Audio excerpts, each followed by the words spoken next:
Saya minta bantuannya sama Nung. Ya. Untuk ini ada wawancara untuk penelitian saya. Yang pertama, sejak kapan Anda menjadi pelatih taekwondo? Pelatih. 2016. Sejak kapan Anda menjadi pelatih taekwondo di Kabupaten Sukoharjo? Sama ya, 2016. Sama, iya. Bukan pindahan ya berarti? Ya, bukan. Terus, apa yang menjadi motivasi Anda menjadi pelatih taekwondo di Sukoharjo? Motivasi saya untuk menjadi pelatih di Sukoharjo itu untuk mengembangkan taekwondo yang ada di Kabupaten Sukoharjo. Terus, menurut Anda bagian apa yang paling menarik dari bela diri taekwondo?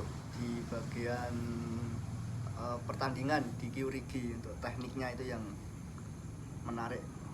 Berapa jumlah atlet taekwondo di Kabupaten Sukoharjo? 100 lebih. 100 lebih. Ya. Bagaimana strategi pemasalan yang ada di taekwondo Kabupaten Sukoharjo? Strategi supaya taekwondo Sukoharjo bisa sampai 1.000 orang kalau ujian gitu. Setiap bujang-bujang itu mungkin waktu pelatihan ya, mungkin bisa waktu di indoor, itu mungkin bisa sewaktu-waktu bisa latihan di outdoor. Jadi untuk masyarakat sekitar itu biar ngerti kalau di daerah situ ada taekwondo. Salah satunya mungkin seperti itu. Untuk pendaftarannya? Pendaftaran mungkin bisa langsung menghubungi untuk pelatihnya atau mungkin untuk pengurus yang setiap tempat latihan masing-masing. Sewaktu-waktu ya berarti? Bisa jadwal latihan, bisa sewaktu-waktu. Bagaimana prosedur tahap-tahapnya perekrutan atlet ini taekwondo di Kabupaten Sukoharjo?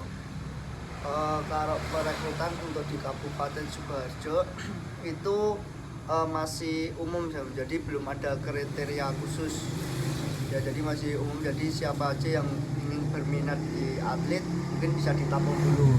Nanti ketika udah jenjangnya lebih tinggi itu nanti baru ada perekrutan yang lebih signifikan mungkin untuk kategorinya. Nah, jadi untuk awal keminatan dulu, ya, lanjut dari anak. Kelihatan bakat dan prestasinya ada, Ya, dilanjutkan lagi. ya, Berapa kali dalam setahun perekrutan atlet dilaksanakan? Jadi untuk perekrutan atlet itu mungkin dari waktu kita ngelatih di Dujang itu, kita lihat untuk anak didiknya yang semisal itu bagus atau ada bakat untuk jadi atlet, itu nanti bisa kita tarik untuk di keatletan. Setelah itu untuk jenjang berikutnya mungkin bisa dikirim ke pemusatan untuk di Kabupaten Sukoharjo. Sudahkah melibatkan teknologi dalam menyeleksi atlet tersebut? Untuk teknologi mungkin sudah loh, karena kita untuk di teknologi mungkin pakai DSS tuh. Oh iya. Ya, itu mungkin waktu tryout atau try-in mungkin bisa dipakai untuk sistem penilaiannya untuk waktu perekrutan. Untuk prestasi sekarang, Saung Hanung ketahui prestasi apa saja yang pernah diraih atlet taekwondo di Kabupaten Sukoharjo? Untuk kebetulan prestasi tertinggi untuk di Kabupaten Sukoharjo kan disumbangkan oleh Sabung Saleha. Itu setahu saya mungkin juara SEA Games bisa, mungkin di atasnya lagi juga ada, tapi untuk SEA Games itu yang lebih intinya lebih resmi ya untuk diaturan. Terus apakah hasil prestasi selalu dilaporkan ke Pemprov, KONI, dan Dispora? Bisa jadi ya. Iya. Ya. Bagaimana kesejahteraan atlet taekwondo di Kabupaten Sukoharjo? Untuk kesejahteraan atlet itu belum maksimal untuk di Kabupaten Sukoharjo. Dari Pemda atau dari Pemcap yang belum maksimalnya itu sama? Dua-duanya belum maksimal. Kurang maksimal. Kurang maksimal.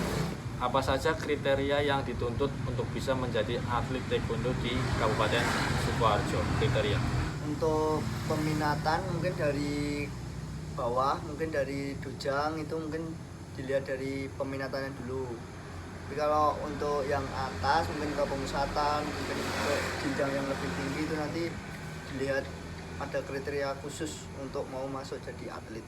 Tentang indikator pelatih ini Saung Hanung, bagaimana hubungan atlet dan pelatih? Berarti sudah bagus ya? Udah bagus. Bagus, kurang atau sangat baik? Bagus ya. Cukup. Cukup. Ya, sudah cukup bagus ya. Apakah Anda mengetahui kualitas para atlet? Ya, tahu. Terus, apakah Anda tahu betul karakter dan kemampuan latihan dari masing-masing atlet? Sebagian besar. Terus, apa saja tugas dan peran pelatih dalam pembinaan prestasi taekwondo di Kabupaten Sukoharjo? Untuk peran tugas pelatih terhadap atlet itu yang terpenting mungkin motivasi ya. Jadi untuk motivasi atlet ke jenjang berikutnya itu harus lebih bagus, dan setelah itu mungkin mengarahkan ke yang lebih tinggi lagi. Indikator berikutnya latihan. Apa saja program latihan yang diberikan? Untuk program itu mungkin ada karakter, terus mental, baru teknik ya. Itu kalau menurut saya seperti itu. Fisiknya bisa ya, fisik juga termasuk dalam sini. Terus berapa kali latihan dalam 1 minggu untuk seorang atlet di Taekwondo Sukoharjo? Untuk latihan minimal 2-3 kali minim ya. Ya, dalam 1 minggu. Berapa lama waktu latihan, sesi latihan? 2 jam dalam sesi latihan. Oke. Terus apakah sesudah latihan diadakan evaluasi? Ya, diadakan. Oke. Terus apakah program latihan diberikan secara berkesinambungan?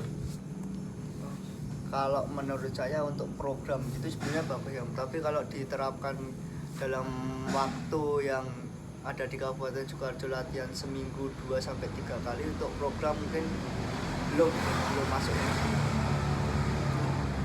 Apakah para atlet merasa berat dengan program yang diterapkan? Tidak. Apa yang atlet lakukan jika dalam latihan tumbuh rasa jenuh? Untuk mungkin atlet kan untuk latihan jenuh itu pasti ada ya. Jadi itu tergantung pelatihnya ya. Mungkin pelatih untuk motivasi, dan mungkin dari waktu latihan bisa dikasih selingan buat kayak game atau apalah yang bikin motivasi atlet itu tumbuh lagi.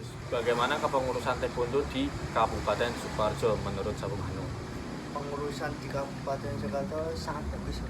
Sangat bagus. Ya. Terus, apakah pengurus hadir pada saat latihan dan pertandingan? Kalau dalam pertandingan itu pasti hadir.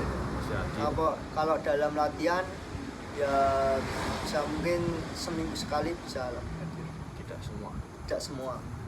Terus lanjut ke pendanaan. Yang pertama, dari mana sumber dana dalam pembinaan prestasi taekwondo di Kabupaten Sukoharjo? Sumber dana. Untuk pendanaan bisa mandiri ya. Bisa dari cabang juga ya. Bagaimana pengalokasian dana? Jadi dananya ini buat apa untuk atlet-atlet itu? Untuk pengalokasian dana mungkin bisa untuk peralatan, untuk prasarana, dan untuk mungkin bisa untuk fasilitas atlet juga.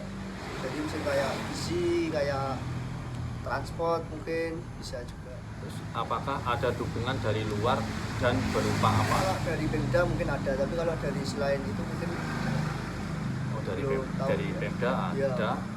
Untuk wujudnya berupa apa? Berupa dana ya. Mungkin sarana prasarana juga bisa. Oh, iya. Kurang lebih berapa banyak pengeluaran dalam 1 bulan latihan? Mungkin kalau untuk prasarana mungkin 500 ribu ya. 500 ribu. Sewa gedung dan lain-lain. Ya, sewa gedung dan lain-lain. Nah, ini untuk kejuaraan. Kurang lebih berapa banyak pengeluaran dalam mengikuti suatu kejuaraan? Untuk setahu saya mungkin untuk kejuaraan peranaan biasanya pendaftaran, terus transport, tim, penginapan, konsumsi, dan mungkin lain-lain ya, termasuk KPK. Itu mungkin per anak bisa sampai, tergantung jauh dekatnya ya. Minim ya 700 tergantung jumlah atlet, nanti tinggal dikalikan ya. Itu 700 per anak? Ya, 700 per anak. Minimal ya? Minimal. Nah, 700 sampai berapa biasanya? 700 sampai 1 juta per anak, tinggal dikalikan jumlah atlet yang ikut. Apakah pelatih selalu melaporkan penggunaan dana tersebut ke Kalau pengurus? itu pasti ya, kalau dana kejuaraan itu harus dilaporkan ke cabang ke pengurus. Sekarang ke sarana prasarana. Dari mana sumber pengadaan sarana prasarana di Taekwondo Kabupaten Sidoarjo? Pengadaan dana dari prasarana ke sarana bisa dari mandiri, bisa dari pengurus atau cabang, itu bisa dari situ dananya. Terus yang kedua, apa saja dan berapa jumlah sarana dan prasarana yang ada di Taekwondo Kabupaten Sidoarjo? Apa saja dan berapa? Kalau jumlah untuk prasarana itu mungkin ada beberapa yang kayak matras, target, kebok, terus dan lain-lain. Jadi untuk jumlahnya itu tinggal menyesuaikan untuk sesuai atlet aja. Jadi kalau mungkin prasarananya banyak tapi atletnya sedikit juga mungkin terlalu buang-buang untuk dana di prasarana. Bagaimana keadaan sarana dan prasarana di Taekwondo Kabupaten Sidoarjo? Kalau sarana prasarana di kabupaten saat ini bagus, Sudah memadai. Terus apakah layak untuk digunakan dalam latihan dan kejuaraan? Ya sangat layak. Sangat layak. Apakah perlu penambahan sarana dan prasarana guna menunjang program latihan? Cukup sama kalau sementara ini. Oh, sementara ini Ya, cukup. Terus, apakah sarana dan prasarana sudah memenuhi standar keamanan Taekwondo? ya sudah. Itu, Bang Hanung. Pertanyaan wawancara dari saya. Kurang lebihnya saya mohon maaf. Pokoknya ini cuma sebagai sumber untuk data penelitian saya. Ya, terima kasih. Ya, Sampai jumpa lagi. oke siap.